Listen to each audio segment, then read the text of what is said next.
Hey, I'm Tony. I'm Craig. And we're coming to you from the corner of a pub.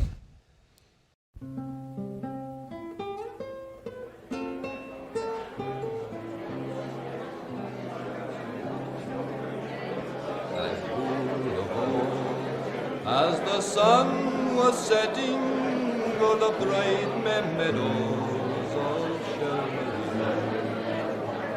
a rebel hand set the head of... Oh, yeah. Oh, yeah. And I think that's the two forms of discipleship we see is that those who are acting crazy out there, speaking loud, trying to get their ideas heard, and then the vacuum. Yeah. The nobody will say anything, so now you're allowing anything to backfill it. Right. I mean, that's my thing is if you're never communicating something, you're letting anything else fill that vacuum. Right. And like you said, much more with kids. Oh, yeah. And there will be plenty to fill that vacuum. Isn't that the truth? Speaking of vacuums, I have no segue. I was wondering, wow. Speaking of vacuums. No kidding. I was like, I have nothing. What are we talking about today? Economics? Certainly not talking about sucky segues. I don't know. We're about to talk about things that suck, like how economics are handled and all the things. Look, here we are. I'm going to sum up this episode. We both went to public school, right? Mm-hmm. We were taught that economics are important, that the government comes in and rescues the day all the time. The end. Episode over. I think we're good. Yeah. Nope. I may have been taught that. I don't remember. Zero impact on me.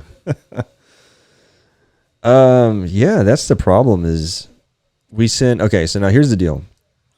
I'm going to put this out there as a disclaimer. I'm working on a master's through 2 master's schools, still holding on to that 4.0. Not sure how much longer that's going to happen. I don't give a crap away from that falling. So I've taken economics several times, which way you wanted to have it. All right. I've taken it from high school, a couple different versions in undergrad, another version in graduate school, where we use more of the statistical processes on top of those concepts. And I will tell you, I am coming into this feeling like I am completely unarmed to talk about economics, that I have zero background because it is all one school of thought, one generalization, one vague concept with some mathematical examples thrown in mixed of it.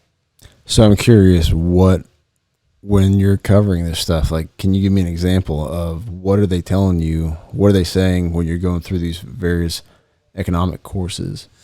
Man, there's been a few, and of course some of them were many years ago, but what I generally seem to have got was this idea that, you'd hear like Milton Friedman? Mm-hmm. He's the big guy they quote a lot of, but it's sporadic. And you get these ideas of how, you get introduced to the laissez-faire and how that won't work completely. You get that generalized, it can't work unregulated. You'll have a series of crashes. Yeah. You don't get any introduction to different schools of thoughts. At least I didn't. I'm sure there's professors out there that take their students on a ride through, hey, look, this is not the only outlook there is. And so you get that concept that you have to have regulation and those types of things. And you go into almost immediately into this the necessity of a central bank. And really you get concepts. Then after that, you focus on economic concepts, supply demand, gross domestic product measures, the ones that go beyond GDP and that are better, more accurate is what we're told, and interplay between markets and regulations. And so at that point, you go micro and macro, and then macro tries to do these same concepts, introduce you to new ones that go international. Okay. But again, it's all assumed that it's one thought, one school of thought. And like there is no other. Yeah, there's no other options outside of that. So what do they put forth as the justification for having the government involved, for having regulation? You know what? That was the part that actually stood out to me, even before I ever thought I'd go down this road where we would talk about these types of things. Really, the biggie that they have is that if you leave the markets to be unregulated completely, you're going to have it's funny, it's a crossover. You hear those that use monopolies as an example for beneficial regulation. You hear the example of going from antitrust to the crashes and how the crashes need to be avoided, even though now looking back at things I've read on the something we'll talk about later, that creative destruction I read about years ago and started to see in cycles where demands for innovation happened during those times. The idea that we got taught through 3 schools now is, well, you need government intervention because those are bad. All crashes are bad. Well, I get it. Yeah, they're bad, but they're saying that the only way to avoid it is through government regulations. So regulation equals justice and fairness and the absence of any kind of crash. Hence why we should have no fallout from the government-led COVID shutdown. Right. But anyway, so the idea is, I remember one class, they didn't mention it in the class. So now you got to look at the textbooks. I was like, yeah, it's there. So yeah, there's a lot in textbooks, but it doesn't mean it's covered in the coursework that you're going to have to do to accomplish to pass the class. Right. And there was these things like, Austrian economics, and there's a couple different things like that. And that actually was the only part of economics I remember that really stood out to me. That you kind of read these summaries and they would make more sense on how to explore relationships that happen. Because to me, everything I learned seems like economics is nothing but relationships. It's relationships of how businesses interact, markets interact, individuals interact, and at different levels with each other. And these were different ideas and studies of how these things interact, and trying to understand them and trying to explore them, because obviously there's a huge benefit if you can get economics figured out. So I guess where I'm going with that is, even after all this time, I feel completely unequipped for this topic. And yet I think that's, I don't know, I think when we check out headlines, mainstream media, you hear right now tons of economists talking about the recoveries that they're hoping for during the time of this recording is, coming out of the world shutdown. Are we going to have a V? We're going to have a W, they're trying to make it super simple to understand, but there's other issues when you see certain industries not able to reboot while others are. Mm-hmm. And these relationships are not discussed. And now I'm having to cover some different thoughts of economic thought that have not been generally accepted by everybody. And I'm going, well, wait a minute, why is this not covered in curriculum? Why is this not covered in coursework? Because shouldn't well-equipped business people know how to adjust to different economic thoughts and how to be able to utilize them as whatever economy they're working in? Well, I don't know if it's the business owners need to understand different thoughts, but they certainly need to know how to navigate the waters that they're in. And when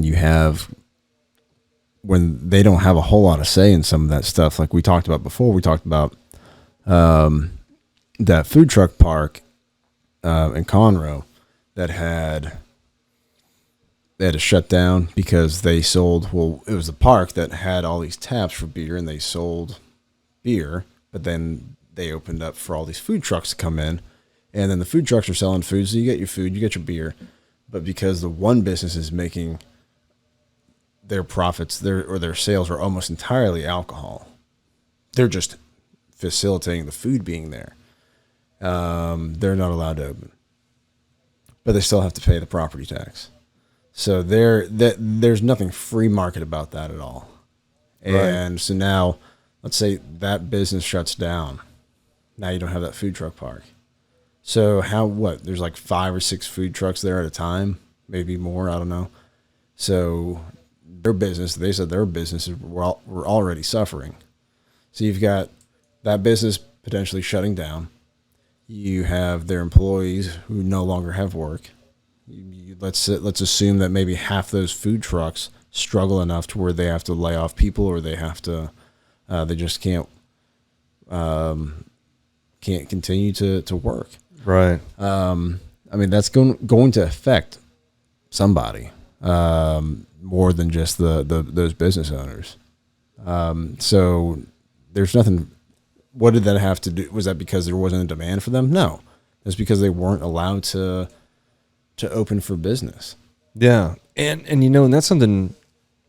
Again, we quote him a lot, but there's Tom Woods and even a few others made this point in the last couple of weeks, especially as they look at some of the really authoritarian shutdowns, like in Australia and other places, is that who is going to pay for these policies that people trust the government to roll out? And ultimately, let's look at that one there. Who's going to pay for that policy? Well, the business owners are. Right. I saw the CDC said issued a thing this week saying you can't conduct evictions, okay, because that's going to stem the coronavirus spread. No, it's not, but okay. So let's move on past the fact that now one agency is able to control other things outside of other, Yeah, we'll set that one aside. Yeah, we'll set it aside. The idea there is now they're asking the private owners of the properties to pay for their policies. Right. You foot the bill for it. Right. And then at some point they run out of money. And used to, you would have that. I remember even the nightly news used to ask, well, who's going to pay for that? Who's going to pay for that? Now you don't have that. We'll just print more money. But if you don't have businesses and business owners and young people coming out, yeah, we may not be able to control the economic thought we operate under, but we need to know how to adapt and overcome. Right. So I guess that was the problem I have. And then as I'm researching these, and I'm probably jumping ahead because it is something I want to talk about, but as we're talking and going through this, I stumble onto this other economic thought as I'm curious and wondering what the differences are. And I find out that one of the ones that's not taken seriously shows up on the Canadian news just this last week saying, hey, it's already here. You just need to accept it. Oh, wow. Yeah. What was that? Hang on. I got it here. It is the modern monetary theory. And basically, it's, and again, we'll have to go there. It's basically that there's not any economic problem that a fiscal policy can't correct. Yeah. So, and so the idea is at first I was really like, oh, you're kidding me. But this article in the Canadian news, and I'll even put a link to it on this, talks about how the government they run into a problem, they print money. Yeah. Their fiscal policy comes into just producing, borrowing against itself almost, it seems like, cannibalizing other aspects. And they said that really the only reason this hasn't been taken seriously is because nobody wants to be associated with it. But it's known that it's already in practice. So now you've got layers of different economic thoughts all happening at the same time. But how many of your common students who aren't going to go out to be economists have any clue of that? Right. And then how many of them are going to be affected by it? Yeah. All of them. That's okay, though. But, no, it's not okay. I don't have a joke there. This is ridiculous. Like, how can we be expected to foot so many bills in a credit-driven society, a debt-driven society, and just completely be okay with like, well, I wonder why we're lagging behind the world in education. Well, it's because you're creating ignorance willfully. Right. When you look at just as basics, if we were going to be the nation's or the world's hub for business, and we want to be that, then how can we just have so many people like, hey, you just be specialized in your little part here and you make it work? Well, what about the big picture? Nah, you don't worry about that. We'll take care of that. Well, that's going to run its course. It's so short-sighted. You're going to run into a wall eventually, and people aren't going to know how to adapt and adjust. And they're going to let completely asinine policies be approved around them because they never thought about the cost. Right. Well, and I think you mentioned short-sightedness, and I think that's a huge issue that, or one of the biggest problems affecting what we're talking about. So I think let's back up and let's let's start off with what's right. What's a good understanding of economics look like? And I think at a very basic level, it's the understanding that every decision, every policy that's made, every action is going to have consequences, not just immediate consequences for the thing that happened wherever. For example, if I take money and I invested it somewhere, or I bought something with it, there's a whole bunch of other things I didn't buy. There's a bunch of other things I didn't do with that money. Right. Now, if I'm able to make that choice for myself, great, no problem. There's no loss there. If I'm a business owner, then it's on me. The responsibility is mine to make sure that I'm educated about how I'm spending my money. I'm being responsible. And if I'm not, I'm going to be the one to lose out. And it's going to be my fault. Now, when you have governments come in and start to regulate things and require that you put in money into certain things to pay for, let's say it's OSHA coming in and saying that you need to have X, Y, and Z put into this facility, and business can go 10 years and never, ever need it. But they still had to pay money to have it there. Yeah. That's what else could they have done with that money? Yeah. And so, and I think that was something that it should be easy for everybody to identify with, is there's going to be consequences. Now, they could be good or they could be bad. Yeah. And they could be burdensome or they could be freeing. And I don't think anybody disagrees with accountability. And I want to throw that out there because it seems like every time I read something on economics and regulation, it's all about, well, there's got to be accountability and there's going to be this whole antitrust issue. Again, it goes to these extreme issues. And I'm thinking, okay, that's not what we're talking about. We're talking about the overall freedom to conduct business. Mm-hmm. Empowered consumers today can actually hold a lot of accountability over businesses. I would even dare to say now, the first thing I did, okay, we needed an electrician this week. First thing we did is word of mouth, and then started scoping people out online, reviews and everything. It was amazing that in 30 seconds, I was able to eliminate 90 people from my consideration. It's amazing when the consumers have left so many, former customers leave so many reviews. Yep. You can go and you can slash off 9 out of 10 and you're good to go. Now your search is narrowed. And we got a guy who came out and went above and beyond and charged us less than all the other guys and made sure we exceeded code. I'm like, it's incredible. And why? We were empowered to do that. We had that ability to do that. So I didn't have to have a regulation say, hey, after you do this, you must leave X amount of reviews on Google, Yelp, and all this. We have created a government oversight board to make sure you do that because we're looking out for your right. No, it was just people leveraging their tools they had. Right. So, and I think we live in that day and age that we are able to empower. And I hate to say this, consumers do want Amazons. They want some of that. They don't want it to be the only option, right? Which is why consumers also drove and created small business weekends and things like that. They still want to create both those.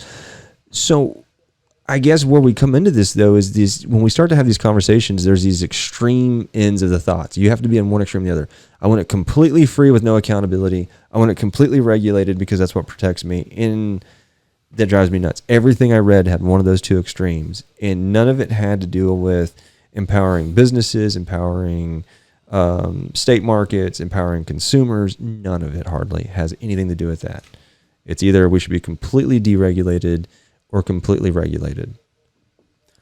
Well, so the reverse of what you were just describing with the electrician, my wife, a number of years ago, she had a flat tire on somewhere within the city limits of Houston, and the mayor at that time had put in place a policy where certain stretches of roadway were basically belong to a certain wrecker service. So you can't just get the first wrecker on scene, even if you're stuck. I mean, she was technically off the road, but there really wasn't even enough. There was not enough room to change a flat tire. Yeah. And so she had to wait for the wrecker that had that portion of roadway to arrive. It's 90 something degrees out in Houston. She's got young kids in the car, and the guy took over an hour to get there. Well, he's guaranteed. He was guaranteed the job. So there wasn't, hey, who's the best, who's the most reputable, who's going to get here first, whatever the consumer's concern is, out the window. Nope. Anise Parker said, forget your concern, forget your wants, forget making a fair exchange here. This is how it's going to be. You get this. This is what you get. Actually, I had a history teacher in high school who had gone to Russia once, and he said he went into like a pizza shop, and he said the service was horrible. Like, they don't care. They will get to your order when they feel like it, because it's not going to really make a difference at the end of the day. Wow. So you see consumers are going to suffer, and businesses might be guaranteed business. They might be guaranteed an income from some consumers, but they're going to be hurt by the inability to rise above. If there's no chance for you to take part in competition, you can't beat out your competitors. Right. You can't stand out as being unique and as being the best in the business, because the playing field has been set. Yeah. And so now that does hurt your business. And how does that hurt? How does that hurt a society? Well, if you hurt the business's ability to grow, how can they grow and provide more jobs? How can they provide better services? So yeah, you might prop up some businesses that were going to go out, but the fact that those businesses would go out, let's say it's a wrecker service that's horrible, and you've got and they just go out of business, and you've got a couple tow trucks, you get some drivers that now they don't have business. Well, if there's another business that's been able to compete and do well and grow, then they might have the money aside that they were able to store up because they were able to grow, to now they can grow their fleet. Hey, there's some tow trucks right there that aren't getting used right now. Yeah. And there's some drivers that are out of work. So the idea that the government intervening in anything like that is going to benefit anybody, no, I haven't seen that. And that's a very short-sighted, like you said, a very short-sighted way of looking at it. Yeah, and I would agree, because you bring up a lot of points there. Is, Walmart. I did a case study on Walmart. Now, Walmart really led on union breaking, making sure that they turn it into an art on how to keep their employees from getting any kind of collective thought together. And on the flip side, though, their reputation started to get hurt, not just by that, but more so they began to be well known for bullying their suppliers. I mean, suppliers were almost starting to lose money just to be on their shelves, depending on where they were coming from, especially the food side, from my understanding.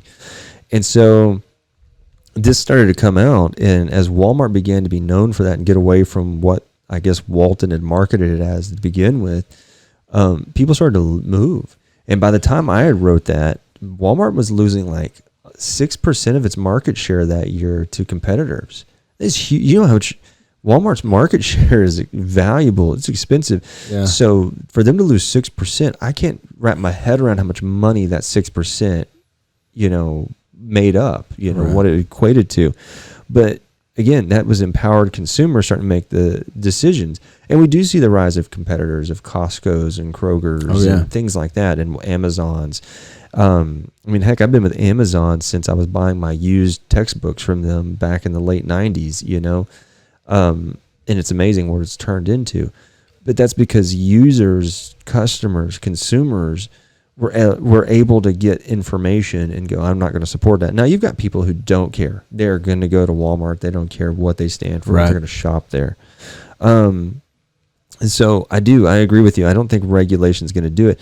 And so I also want to point this out too, is that when we're talking about this, I'm pretty sure we're on the same page, and stop me if I'm wrong, but we don't support either major national party thought on this either, in the sense of trickle-down economics, which is fiscal policies to pump money into corporations that trickle down into us. Mm-hmm. I get the concept, but I don't think that that's your first go-to, I guess is what I'm saying. And then the Democratic held one that you pump money into the bottom of the chain and it'll trickle up. basically these thoughts are, and they're oversimplifying, they're overgeneralized. They ignore several economic concepts and several different aspects and pieces of the systems that have to come together for these things to work.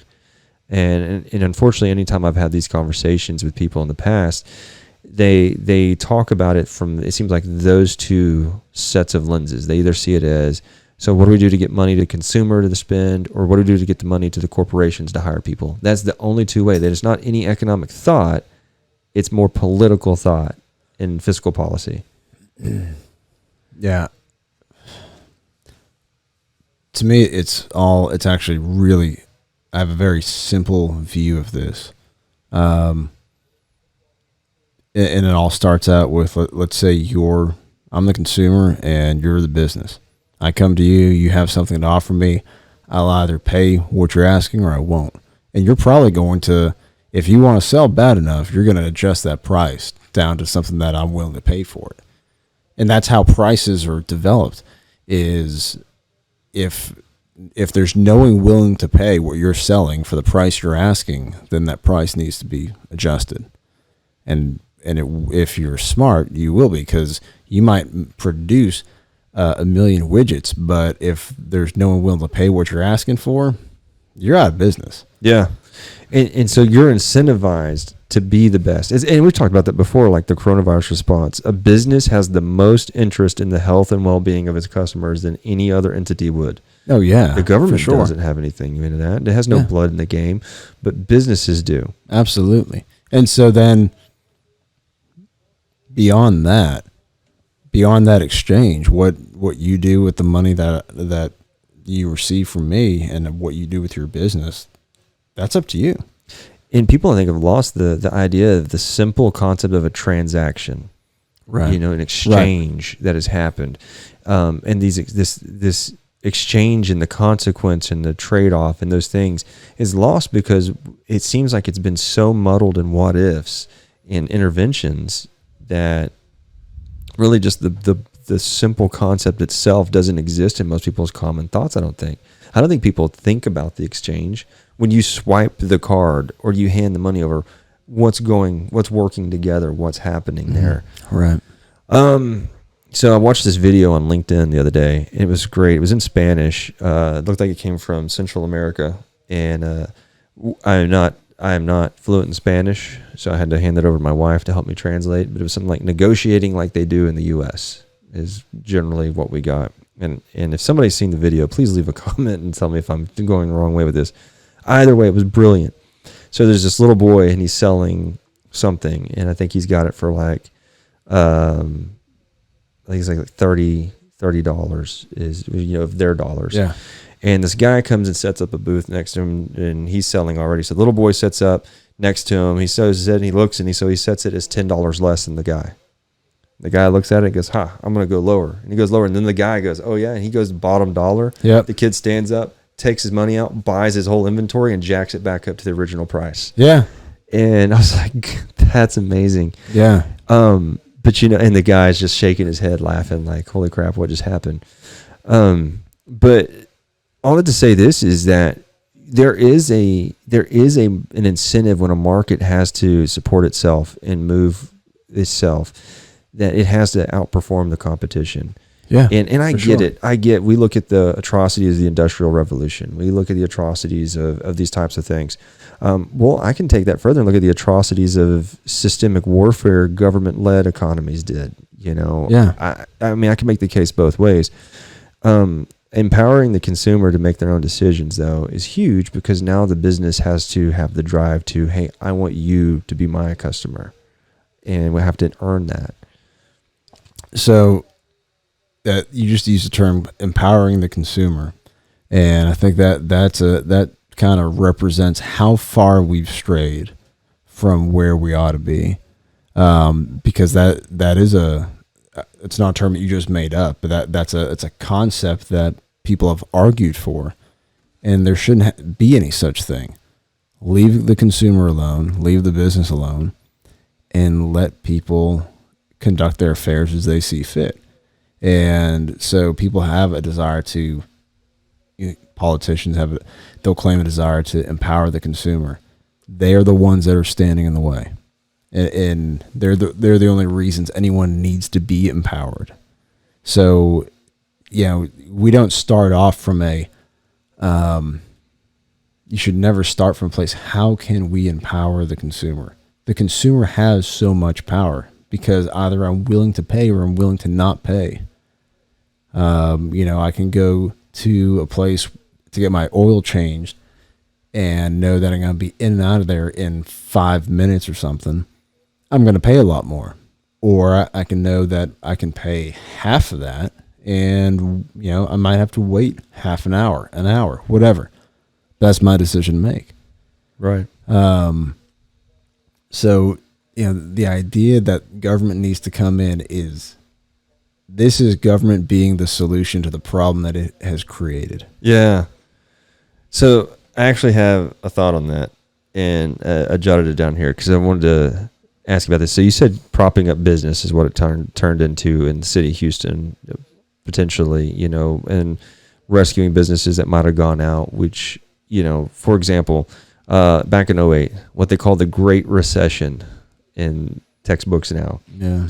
So they did these mass bailouts to banks, automotive makers. I mean, you name it, just tons of bailouts.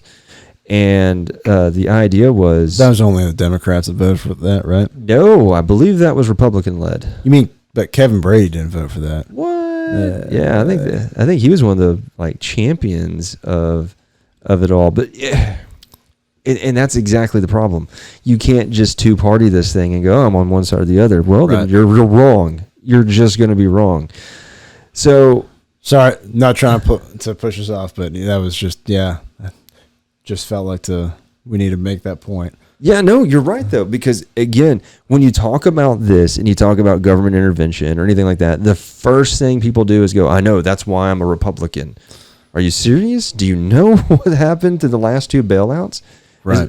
As a matter of fact, Mark Stein said that either Republicans are completely farce on what they say, they're completely fake because they don't do it, or they're the saddest and most poor excuse for a competing political party that he's ever seen across the world. Yeah. You talk about the leaders of the Me Tooers, Yeah.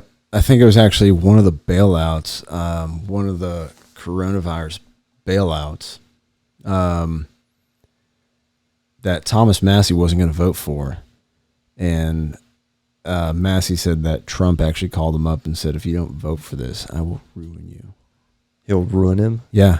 So, now, is that the one that he wouldn't vote because he wanted to make it where it wasn't an anonymous vote? He wanted to make him take a roll call if everybody was there? I'm not sure if that was it or not, but... Yeah, good on him. Oh, yeah. That there's no one else left up there that sticks to their guns. He wanted to put your names on it. Yeah. Put your names on it. I want to say that the way it was being pushed through and passed was such a way that's such dire. We don't need to put names on anything. We just need to pass it. Right.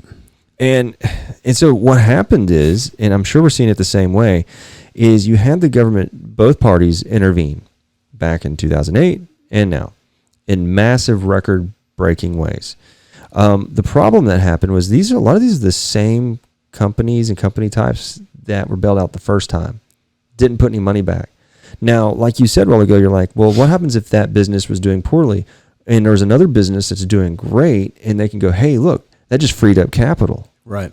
Well, now they can't. Right. Now these smaller businesses are being pushed down. They still can't expand. Southwest capitalized after 2000, the whole September 11th thing back in 2001. They capitalized because they had managed the resources when everything was grounded. Yep. And they went through and they bought out planes. They had pre-negotiated their fuel costs way in advance. Yeah, that's the thing. People that were concerned about the airlines going down when the pandemic hit were, well, what if the airlines go down?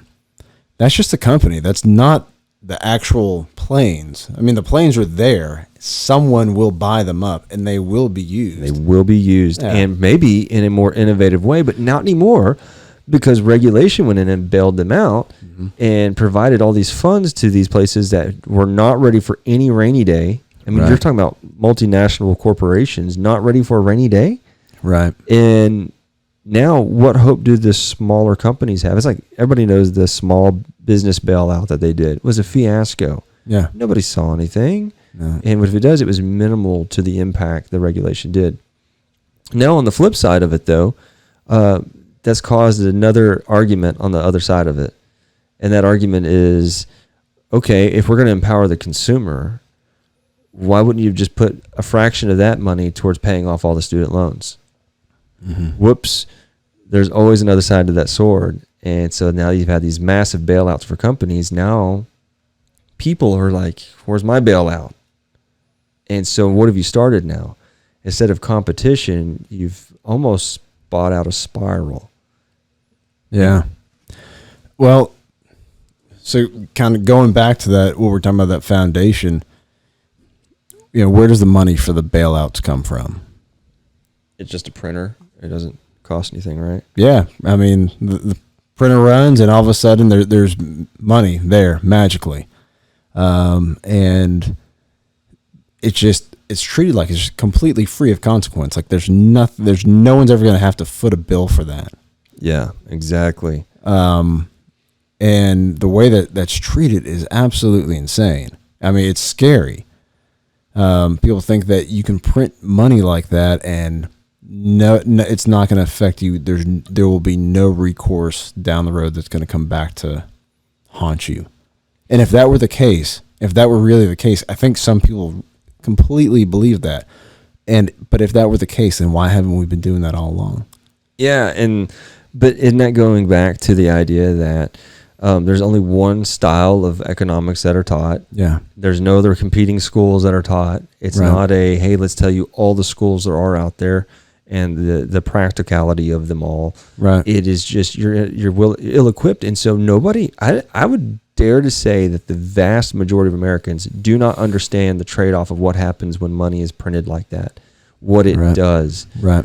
Just as much as why I bet the average American doesn't understand why Germany is so adamant about the euro. So, for example, the euro it's a little bit stronger than the dollar, and it's held pretty constant there. Well, it's this group of nations and states that have come together and they have this common currency. Because of places like Greece, Portugal, and even for a while Ireland and others, it would pull the value of that down. Yeah. But now what's in the middle of Europe? It's this mass manufacturing nation called Germany. Well, what would typically happen when you're so super valued? Your dollar goes up. Right. So your goods become more expensive. Well, why do you think they like the euro? It stays artificially low for them. Not artificially, but in their agreement, it stays low for them. Right. Their goods stay competitive. So that was an agreement they went into. I bet nobody gets that because it's just not taught.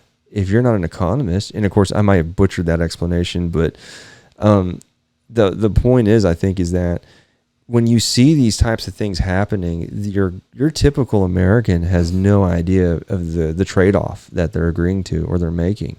How many years of debt did they just agree to? Well, now we've exceeded the biggest debt this country had after the World War II. Right. Well, now what? Right. Are we going to go through stagflation type things again? Are we going to go through? I had one economist the other day. I was listening to him on the radio, and he said, he could see us going to another roaring 20s. I'm like, that's great. So when is our next 30s?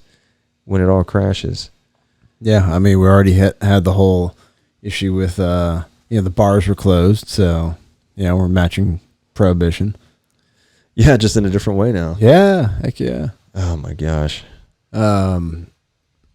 Yeah, so you're right. There's a trade-off, and so whether you've got people upset about, well, you made these loans, how about just paying off the student loans? Where does the money come from to do that?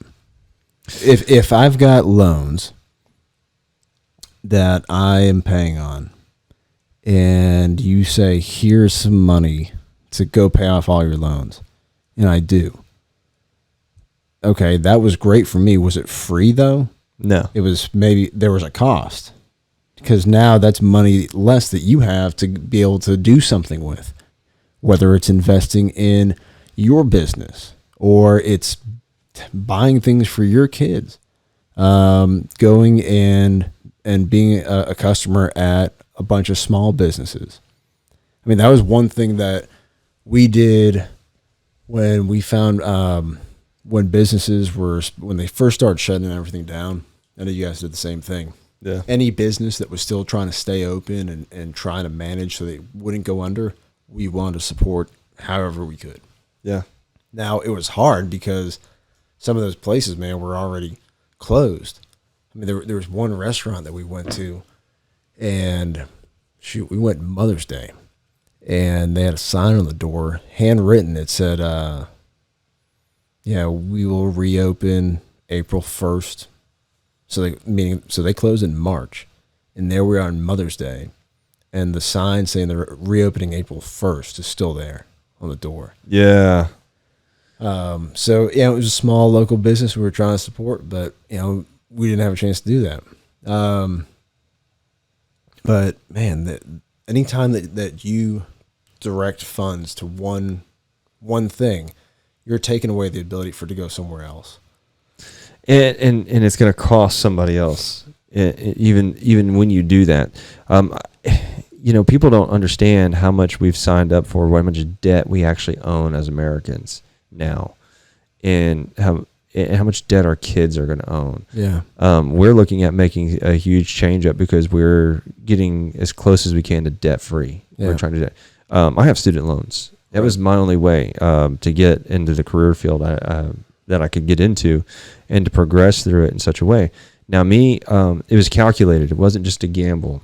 I went into it and calculated the cost, withdrew from one university that cost way too much, and was raising the tuition by 102% now that I was halfway through the program. But it's totally worth the school pride, right? Oh, yeah. They're like, well, you want the ring. You want the ring. No, I don't. I want to get this degree at a fraction of the price. No, I want my bank account to be healthy. Yeah, no kidding. And so I took a ding on that one and wish I had gone to another university first, but withdrew and went to a university to finish at a fraction of the price, same courses, same quality. So nice of you to not mention the school names. I am just trying to do the best I can because I have friends that think that those places hung the moon, and out of great respect for their money-making schemes, out of great respect for my friends, I will not mention them by name. However, I will say this is, before we went into that, my wife and I, we counted the cost, and we wanted to make sure that it made sense. Now, what in the world gave you the idea to count the cost? See, there's this really cool part of the Bible where Jesus says, before you do anything, you need to count the cost. And he uses it as in discipleship, and I thought it was a great idea. And not to mention, we have to pay this off. And so where am I at now is I make twice what I did when I started. I have been blessed to get a raise. And so now my thing is those are going to come due when I graduate in a few months. And because I am not going on anymore after this, I am done. And so now what are we looking at? Well, before that gets there, we're counting the cost again. We're going to restructure. We've been paying off debt. We've been doing everything. So when that happens, we can just start hitting those and paying them down. It's ownership. And unfortunately, and at least in my point of view, the biblical concepts of not having mass amounts of debt. I mean, you're going to have a mortgage. You're going to have things. Right. Unfortunately, you just can't get around some of that, but it can be healthy. Right. But that's not how most people operate. I got friends with $30-some-odd thousand in credit card debt right now. Just credit card debt. Oh. So we've been paying stuff down, counting the cost. So by the time our student loans come due, we have 2 car payments that equal one of most people's payments, a house and a student loan. That's it. We don't have any other debt out there. And yet we're still trying to restructure and get that down because I have to own that. I have to pay it back. And if I'm having to do that, why can I not expect a system to do the same thing? Why can I not expect a culture around me to do the same thing? And all this long harping and whining right now to say this is that when we have government regulations and when we have intrusions and we have abuse of this, now for those of us who've actually had to pony up and sacrifice and are paying these things back, those that went before me that have already paid theirs off, they paid their student loans off. They've paid their debts off. Now I look at these companies and I'm thinking, why are you getting the exception? Why are these things happening? Now there's no competitors either because they didn't get bailed out. The competitors are gone now. So all these people that are meant to, all these regulations that are meant to empower me, they're strangling us now. And we have so many Americans that don't even understand the interconnectivity that they could see in their own finances, such as the example I gave, and see why that should be held accountable all the way up to a DC level. Right. So some people listening might be familiar with the book Economics in One Lesson by Henry Hazlitt. And that book, when I reading that changed everything. To me, that was one of the most foundational texts that I could ever read. And that's been a book that I've given out to people because it's so important. People that had an interest in economics. Hey, where's a good place to start? How do you, what's some things I need to know? To me, if you can get that down, that's a solid foundation from which you can build the rest of your understanding. And so, to sum it up in a real simple way, he gives you an example of, let's say there's a baker and he's got a window that gets broken. Well, now he's going to have to go get that fixed. And some would say, well, hey, this is great for the guy that's going to be selling you the windows because now that's business for him. So this was actually a positive. Okay. Yeah, it's a positive for the guy that's going to make money off selling the window. What about the baker? Now he's got to shell out the money for the new window. What was he going to do with that money? Did that now come out of money he was going to use to maybe hire somebody, maybe give somebody a raise? Maybe he's working towards expanding his business, doing something new. Who knows? But now that money's gone. So to just what most economics does now, it only looks at that positive there for the guy selling you the window.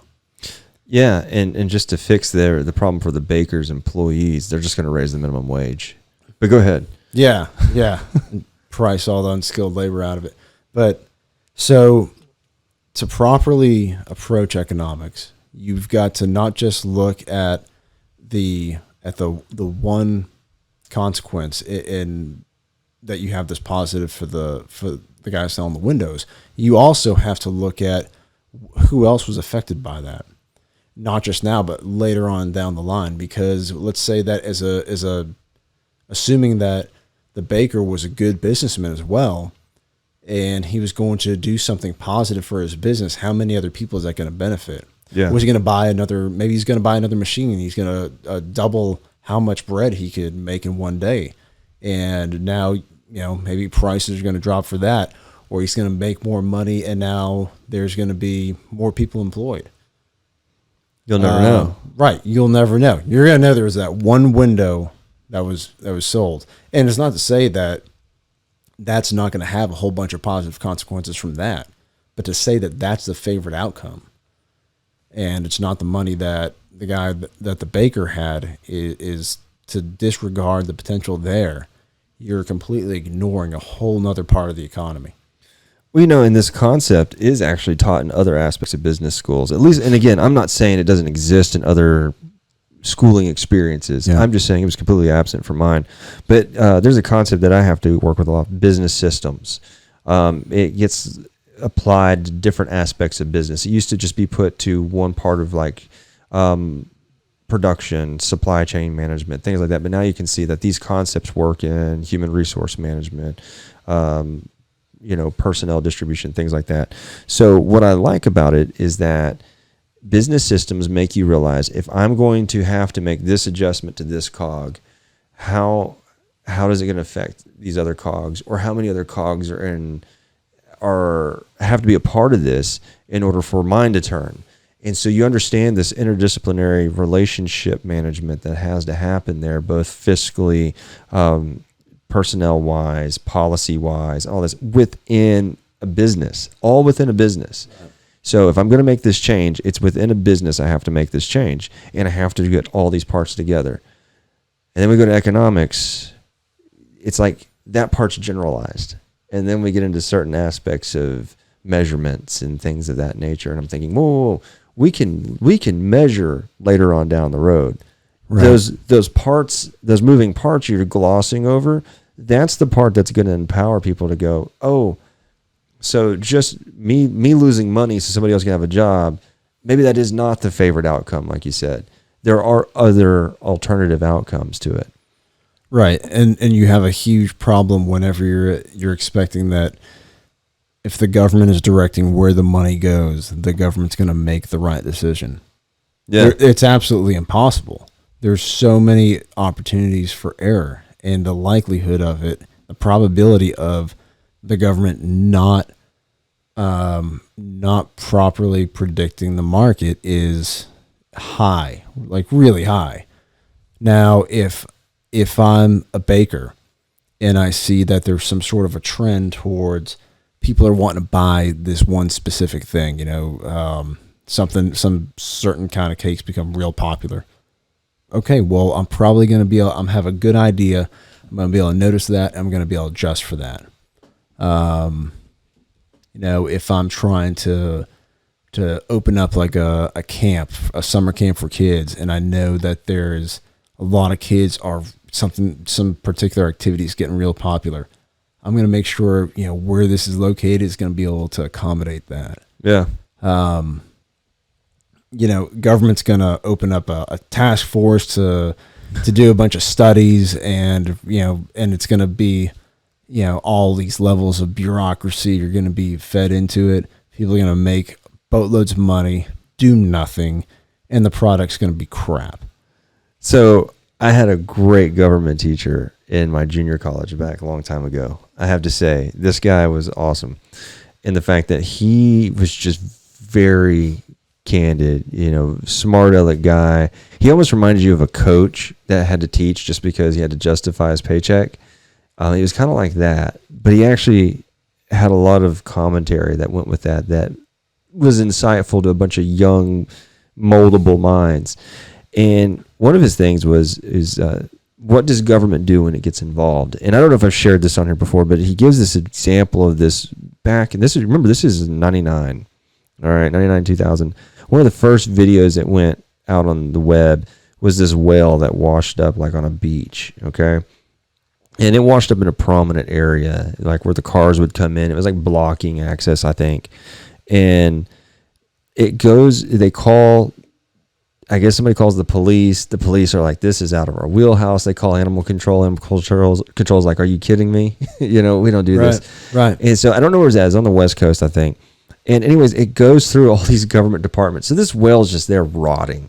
People's cars are out there, there's nothing they can do because nobody knows how to handle it. Somewhere along the way, it comes to the highway department. And so what is the highway, or the road clearing, I think is who it is. So when road clearing and they're building a road, what do they do when they can't get through something? Yes. They blow it up. They destroyed cars with chunks of meat. I mean, it's just going everywhere. And he plays this video and he explains all the context. And, you have all the girls are squeamish and the guys are laughing. And he says, this is bureaucracy. I want you to see that it was not this predefined in these lines, and they couldn't handle the situation. And so that was our first video on government bureaucracy and waste. He said, by the way, and I don't know the number was, but he had it back then of how much it cost to clean up their damage and redo that area of the beach. The cars they destroyed, everything cost way more than it would have been just to use some sort of common sense method to, discard this whale. So then he goes on to another one. And it's this private group. This is like a couple weeks later. And he's like, now we're on government waste. And so he goes on to government waste and he's like, so this is a private group they're saving animals, but they're funded by tax dollars. And so he shows them rescuing the seal. And they take this seal and they fly it all the way back to some other state. And they're rehabbing it. And it shows this clips of them rehabbing the seal and what they had to do to get it ready. And all these things. And then it shows them flying it back up. And he tells us this ungodly amount of money that they've spent on this seal. And then they show the release day. And the release day was amazing because this seal takes off out the shore, and he's going, he's doing really cute seal things. He's happy, everybody's clapping, and a shark takes him down right there. And again, same class, same girl's horrified, everybody else is laughing, and he goes, how much money did it cost for something that was already going to happen? And he's like, I'm not trying to be heartless here. I don't want you to focus on the animal. I want you to focus on the money and the waste that went into something that, though it may have had a noble cause, had no purpose to it in the end. Did it change the outcome? No. So it was a great, and of course we were learning government concepts on top of this. So it was great when he was covering regulation and these types of things. These were funny examples that he could use to say, hey, this is what you have to deal with. And I don't know, it was kind of the first time I think people in my generation would have been exposed to, hey, maybe Alan Greenspan doesn't know everything, because back then, whatever he said, that prediction, that was fact. Yeah, I wouldn't be surprised if you told me that they put together a search party to go hunt down that shark for killing that poor seal. Oh, they would now. Yeah. Oh my gosh. So all that to say this is I actually spent some time getting ready for this, learning different types of summaries of the economic thoughts. And I want you to know some of them are funny here, like Austrian economics. I like how it talks about the general view is the less the government is involved in the economy, the better it will perform. And I like its notable pundits, Peter Schiff, Robert Murphy, and Tom Woods. So rock solid, every one of them. Yeah, and so basically their mission statement, if they had it. So this is this site they do. He's just doing his own summaries of what he wants to represent them as, kind of a smart aleck version. He says the free market can solve most of our problems, and the more we reduce government or eliminate government, the better off we'll be. This is pragcap.com. And then he goes on to behavioral economics, classical economics. Again, another one of those, let the free markets do their thing. Market monetarism, which is, again, where we start to kind of get like towards Milton Friedman, had a little bit of that. The economy is unlikely to reach equilibrium without a permanent NGDP targeting rule in place. So that was all they're about. The central bank can steer the economy. So Friedman made some good points, but that was where it's at. And then it gets to this part right here, and this is the one I want to end with on this site. Marxian economics. Yeah. Marxian economics. Summary: a largely defunct school of thought based on the economics of Karl Marx. Mission statement: capitalism is not just flawed, but likely to screw most of us out of all if left to its own devices. General view of the economy: a capitalist economy is not just flawed, but naturally self-destructive and therefore requires outside intervention and regulation to be consistent with prosperity. In essence, the capitalist class will obtain exceptional power over the labor class, resulting in massive inequality and general hardship. How to fix the economy? Intervene preemptively to make sure the capitalists don't wreck it. It's like, wow, that's fantastic. And then I love this at the very end. Preferred form of communication: the darkest corners of the internet and slowly becoming extinct in all other corners. Well, wait a minute. That actually sounds pretty familiar. You take the extremism out of it and make it a little bit more palatable with that intervention. And right. Man, that sounds a lot more realistic to what I see being exercised. Oh yeah. Oh, absolutely. We're so far from having a free market. There's certainly extremes that we haven't gone to yet. We'll see what happens after November. Yeah, that's not that, and I'm not claiming that one person's going to do better over the other. My concern is actually more for the response of the mobs that are going out and terrorizing some of these cities, and then the responses that they're getting, the businesses, the local governments that are bowing down to these mobs. That's my concern, because there's so much you've seen where people they're making statements and thinking, I'm not convinced you believe that. And if you do, you didn't until someone was getting violently in your face. Yeah. You know, well, except for the lady at the restaurant. Power on her. Oh, yeah. Raising her fist in the air when everybody's screaming at her. And it's like, they didn't care what she really believed. Just by doing that was going to fix everything. Equality achieved. No. And it was just wrecking. Control achieved. Yeah.